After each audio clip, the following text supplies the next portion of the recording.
Lashkar A Toiba ಸಂಘಟನೆಯ ಶಂಕಿತ ಉಗ್ರ ಅರೆಸ್ಟ್ 2008 ಸರಣಿ ಬಾಂಬ್ ಸ್ಫೋಟದ ರೂವಾರಿ ಟಿ ನಾಜೀರ್ ವಿಶೇಷ ಕೋರ್ಟ್ಗೆ ಹಾಜರುಪಡಿಸಿದ ಎನ್ಐಎ ತಂಡ.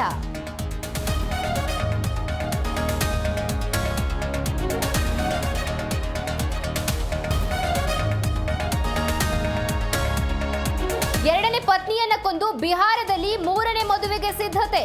ಹಸೆಮಣೆ ಏರಿದ್ದ ಆರೋಪಿ ಕೈಗೆ ಕೋಳ ತೊಡಿಸಿದ ಖಾಕಿ, ಪತ್ನಿಯನ್ನ ಕೊಂದು ವಿವಸ್ತ್ರಗೊಳಿಸಿ ಚರಂಡಿಗೆ ಎಸೆದಿದ್ದ ಕೀಚಕ.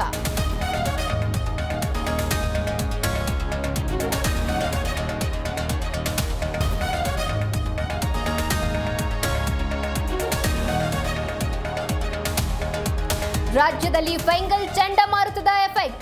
ರಾಜಧಾನಿ ಬೆಂಗಳೂರಿನಲ್ಲಿ ಗಗನಕ್ಕೇರಿದ ತರಕಾರಿ ಬೆಲೆ ಕೇಳಿ ಸುಸ್ತಾದ ಸಿಲಿಕಾನ್ ಸಿಟಿ ಮಂದಿ.